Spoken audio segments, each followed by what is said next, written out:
ओम शांति। 3 अप्रैल 2025 बाप दादा के मधुर महावाक्य बच्चों प्रति। मीठे बच्चे, तुम्हारा यह नया झाड़ बहुत मीठा है। इस मीठे झाड़ को ही कीड़े लगते हैं। कीड़ों को समाप्त करने की दवाई है मन मना भव। प्रश्न, पास विद ऑनर होने वाले स्टूडेंट की निशानी क्या होगी? उत्तर, वह सिर्फ एक सब्जेक्ट में नहीं लेकिन सभी सब्जेक्ट पर पूरा पूरा ध्यान देंगे। स्थूल सर्विस की भी सब्जेक्ट अच्छी है, बहुतों को सुख मिलता है, इससे भी मार्क्स जमा होती है, लेकिन साथ साथ ज्ञान भी चाहिए तो चलन भी चाहिए। दैवी गुणों पर पूरा अटेंशन हो, ज्ञान योग पूरा हो, तब पास विद ऑनर हो सकेंगे। गीत, न वह हमसे जुदा होंगे। ओम शांति। बच्चों ने क्या सुना?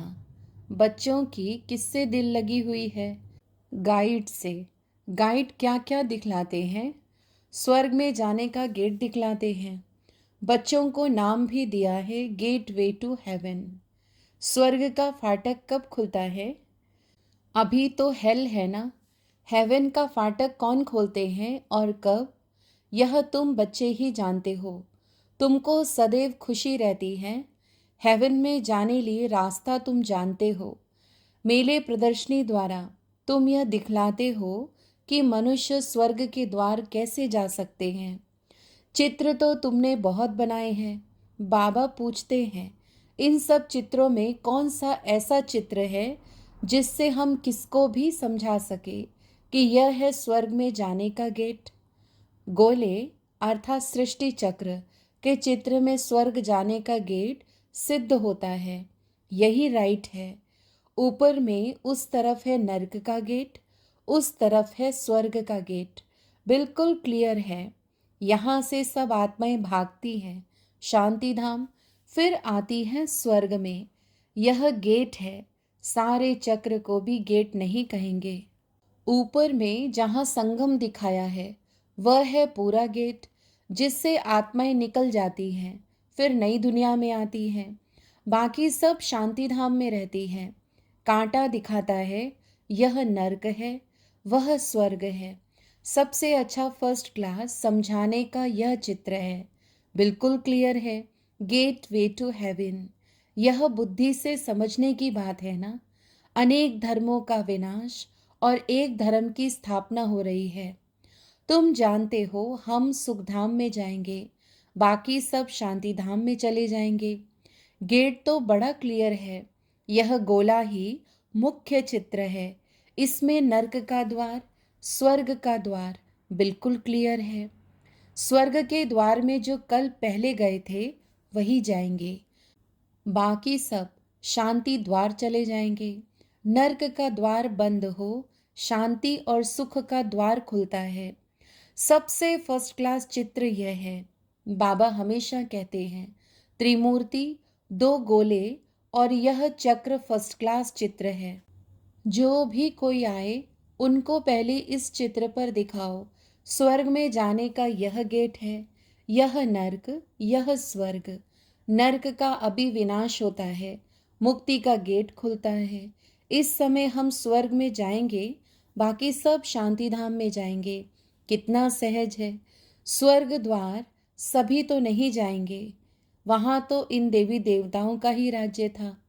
तुम्हारी बुद्धि में है स्वर्ग द्वार, चलने के लिए अभी हम लायक बने हैं। जितना लिखेंगे पढ़ेंगे होंगे नवाब, रुलेंगे पिलेंगे तो होंगे खराब। सबसे अच्छा चित्र यह गोले का है। बुद्धि से समझ सकते हैं। एक बार चित्र देखा फिर बुद्धि से काम लिया जाता है। तुम बच्चों को सारा दिन यह ख्यालात चलने चाहिए कि कौन सा चित्र मुख्य हो, जिस पर हम अच्छी रीति समझा सकते हैं। गेट वे टू हेवन, यह अंग्रेजी अक्षर बहुत अच्छा है। अभी तो अनेक भाषाएं हो गई हैं। हिंदी अक्षर हिंदुस्तान से निकला है। हिंदुस्तान अक्षर कोई राइट नहीं है, इसका असुल नाम तो भारत ही है। भारत खंड कहते हैं, यह तो गलियों आदि के नाम बदले जाते हैं। खंड का नाम थोड़े ही बदला जाता है। महाभारत अक्षर है ना, सब में भारत ही याद आता है। गाते भी हैं भारत हमारा देश है। हिंदू धर्म कहने से भाषा भी हिंदी कर दी है। यह है अनराइटियस। सतयुग में था सच ही सच, सच पहनना, सच खाना, सच बोलना। यहाँ सब झूठ हो गया है। तो यह गेट वे टू हेवन अक्षर बहुत अच्छा है। चलो हम आपको स्वर्ग जाने का गेट बताएं। कितनी भाषाएं हो गई हैं। बाप तुम बच्चों को सद्गति की श्रेष्ठ मत देते हैं। बाप की मत के लिए गायन है, उनकी गतमत न्यारी। तुम बच्चों को कितनी सहज मत देते हैं। भगवान की श्रीमत पर ही तुमको चलना है। डॉक्टर की मत पर डॉक्टर बनेंगे, भगवान की मत पर भगवान भगवती बनना होता है भी भगवानुवाच। इसीलिए बाबा ने कहा था पहले तो यह सिद्ध करो भगवान किसको कहा जाता है। स्वर्ग के मालिक जरूर भगवान भगवती ही ठहरे। ब्रह्म में तो कुछ है नहीं। स्वर्ग भी यहाँ, नर्क भी यहाँ होता है। स्वर्ग नर्क दोनों बिल्कुल न्यारे हैं। मनुष्यों की बुद्धि बिल्कुल तमोप्रधान हो गई है, कुछ भी समझते नहीं हैं। सतयुग को लाखों वर्ष दे दिया है। कलयुग के लिए कहते हैं 40,000 वर्ष पड़े हैं। बिल्कुल ही घोर अंधियारे में हैं। अभी तुम बच्चे जानते हो बाप हमको हेवन ले जाने के लिए ऐसा गुणवान बनाते हैं। मुख्य फुरना ही यह रखना है कि हम सतो प्रधान कैसे बने। बाप ने बताया है मामेकम याद करो। चलते फिरते काम करते बुद्धि में यह याद रहे। आशिक माशुक भी कर्म तो करते हैं ना, भक्ति में भी कर्म तो करते हैं ना। बुद्धि में उनकी याद रहती है।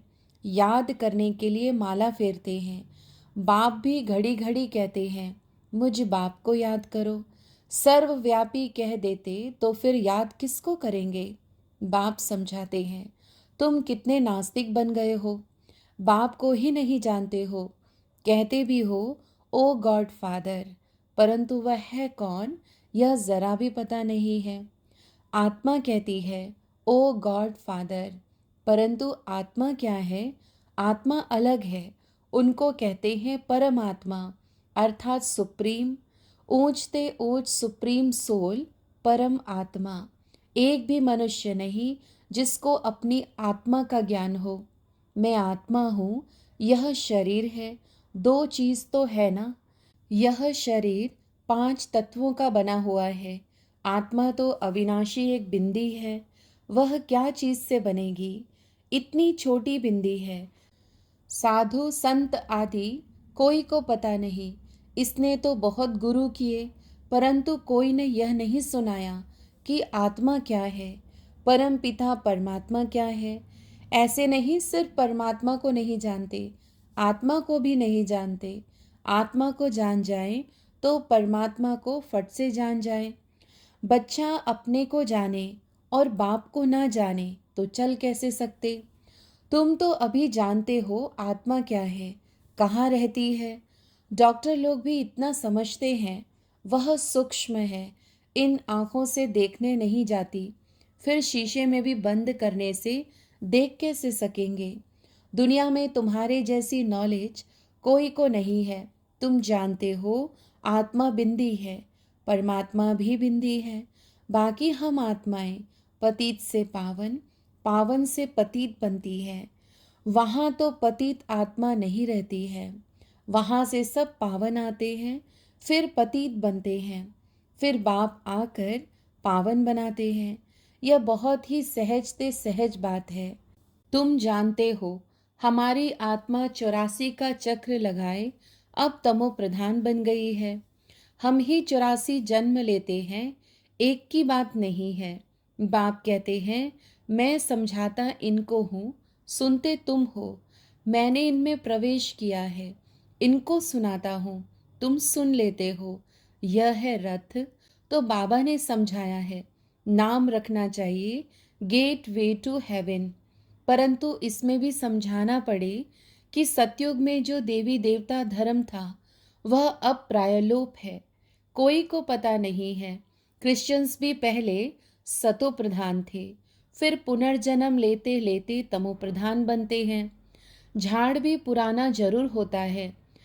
यह वैरायटी धर्मों का झाड़ है। झाड़ के हिसाब से और सब धर्म वाले आते ही पीछे हैं। यह ड्रामा बना बनाया है। ऐसे थोड़ी कोई को टर्न मिल जाएगा सतयुग में आने का। नहीं, यह तो अनादि खेल बना हुआ है।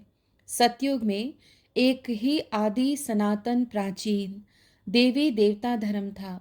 अब तुम बच्चों की बुद्धि में है कि हम स्वर्ग में जा रहे हैं। आत्मा कहती है हम तमो प्रधान हैं, तो घर कैसे जाएंगे, स्वर्ग में कैसे जाएंगे। उसके लिए सतो प्रधान बनने की युक्ति भी बाप ने बतलाई है। बाप कहते हैं मुझे ही पतित पावन कहते हैं। अपने को आत्मा समझ, बाप को याद करो। भगवानुवाच लिखा हुआ है। यह भी सब कहते रहते हैं क्राइस्ट से इतने वर्ष पहले भारत हेवन था, परंतु कैसे बना फिर कहाँ गया यह कोई नहीं जानते। तुम तो अच्छी रीति जानते हो, आगे यह सब बातें थोड़ी ही जानते थे। दुनिया में यह भी किसी को पता नहीं कि आत्मा ही अच्छी व बुरी बनती है। सभी आत्माएं बच्चे हैं, बाप को याद करते हैं। बाप सभी का माशूक है, सभी आशिक हैं। अभी तुम बच्चे जानते हो वह माशूक आया हुआ है, बहुत मीठा माशूक है। नहीं तो सभी उनको याद क्यों करते। कोई भी ऐसा मनुष्य नहीं होगा जिसके मुख से परमात्मा का नाम नहीं निकले। सिर्फ जानते नहीं है। तुम जानते हो आत्मा अशरीरी है। आत्माओं की भी पूजा होती है ना। हम जो पूज्य थे वह फिर अपनी ही आत्मा को पूजने लगे। हो सकता है आगे जन्म में ब्राह्मण कुल में जन्म लिया हो। श्रीनाथ को भोग लगता है, खाते तो पुजारी लोग हैं। यह सब है भक्ति मार्ग। तुम बच्चों को समझाना है स्वर्ग का फाटक खोलने वाला बाप है, परंतु खोले कैसे, समझावे कैसे। भगवानुवाच है तो जरूर शरीर द्वारा वाच होगी ना। आत्मा ही शरीर द्वारा बोलती है, सुनती है। यह बाबा रेजगारी बताते हैं। बीज और झाड़ है। तुम बच्चे जानते हो यह नया झाड़ है। आहिस्ते आहिस्ते फिर वृद्धि को पाते हैं। तुम्हारे इस नए झाड़ को कीड़े भी बहुत लगते हैं, क्योंकि यह नया झाड़ बहुत मीठा है। मीठे झाड़ को ही कीड़े आदि कुछ ना कुछ लगते हैं, फिर दवाई दे देते हैं। बाप ने भी मन मना भव की दवाई बहुत अच्छी दी है। मन मना भव ना होने से कीड़े खा जाते हैं। कीड़े वाली चीज़ क्या काम आएगी, वह तो फेंकी जाती है। कहाँ ऊंच पद, कहाँ नीच पद, फर्क तो है ना। मीठे बच्चों को समझाते रहते हैं बहुत मीठे मीठे बनो, कोई से भी लून पानी ना बनो, क्षीर खंड बनो। वहाँ शेर बकरी भी क्षीर खंड रहते हैं, तो बच्चों को भी क्षीर खंड बनना चाहिए। परंतु कोई की तकदीर में ही नहीं है, तो तदबीर भी क्या करे, नापास हो जाते हैं। टीचर तो पढ़ाते हैं तकदीर ऊंच बनाने। टीचर पढ़ाते तो सबको हैं, फ़र्क भी तुम देखते हो। स्टूडेंट क्लास में जान सकते हैं कौन किस सब्जेक्ट में होशियार है। यहाँ भी ऐसे हैं। स्थूल सर्विस की भी सब्जेक्ट तो है ना। जैसे भंडारी है, बहुतों को सुख मिलता है, कितना सब याद करते हैं। यह तो ठीक है, इस सब्जेक्ट से भी मार्क्स मिलती है, लेकिन पास विद ऑनर होने के लिए सिर्फ एक सब्जेक्ट में नहीं, सब सब्जेक्ट में पूरा ध्यान देना है। ज्ञान भी चाहिए, चलन भी ऐसी चाहिए, दैवी गुण भी चाहिए। अटेंशन रखना अच्छा है। भंडारी के पास भी कोई आए तो कहे मन मना भव। शिव बाबा को याद करो तो विकर्म विनाश होंगे और तुम स्वर्ग के मालिक बन जाएंगे। बाप को याद करते औरों को भी परिचय देते रहें। ज्ञान और योग चाहिए, बहुत इजी है। मुख्य बात है ही यह, अंधों की लाठी बनना है। प्रदर्शनी में भी किसको ले जाओ, चलो हम आपको स्वर्ग का गेट दिखाएं। यह नर्क है, वह स्वर्ग है। बाप कहते हैं मुझे याद करो पवित्र बनो तो तुम पवित्र दुनिया के मालिक बन जाएंगे। मन मना भव। हो बहू तुमको गीता सुनाते हैं, इसीलिए बाबा ने चित्र बनाया है। गीता का भगवान कौन? स्वर्ग का गेट कौन खोलते हैं? खोलता है शिव बाबा। श्री कृष्ण उस गेट से पार करता है। मुख्य चित्र है ही दो, बाकी तो रेज़गारी है। बच्चों को बहुत मीठा बनना है, प्यार से बात करनी है, मनसा वाचा कर्मणा सबको सुख देना है। देखो भंडारी सबको खुश करती है तो उनके लिए सौगात भी ले आते हैं। यह भी सब्जेक्ट है ना। सौगात आकर देते हैं, वह कहती है हम तुमसे क्यों लूँ, फिर तुम्हारी याद रहेगी। शिव बाबा के भंडारे से मिलेगा तो हमको शिव बाबा की याद रहेगी। अच्छा, मीठे मीठे सिकिलधे बच्चों प्रति माता पिता बाप दादा का याद प्यार और गुड मॉर्निंग। रूहानी बाप की रूहानी बच्चों को नमस्ते। धारणा के लिए मुख्य सार। पहला, अपनी ऊंच तकदीर बनाने के लिए आपस में बहुत बहुत क्षीरखंड मीठा होकर रहना है। कभी लून पानी नहीं होना है। सभी सब्जेक्ट पर पूरा अटेंशन देना है। दूसरा, सद्गति के लिए बाप की जो श्रेष्ठ मत मिली है उस पर चलना है और सबको श्रेष्ठ मत ही सुनानी है। स्वर्ग में जाने का रास्ता दिखाना है। वरदान, हर आत्मा को हिम्मत उल्लास दिलाने वाले रहमदिल विश्व कल्याणकारी भव। कभी भी ब्राह्मण परिवार में किसी कमज़ोर आत्मा को तुम कमज़ोर हो ऐसे नहीं कहना। आप रहमदिल विश्व कल्याणकारी बच्चों के मुख से सदैव हर आत्मा के प्रति शुभ बोल निकलने चाहिए। दिल शिकस्त बनाने वाले नहीं। चाहे कोई कितना भी कमज़ोर हो, उसे इशारा या शिक्षा भी देनी हो तो पहले समर्थ बनाकर फिर शिक्षा दो।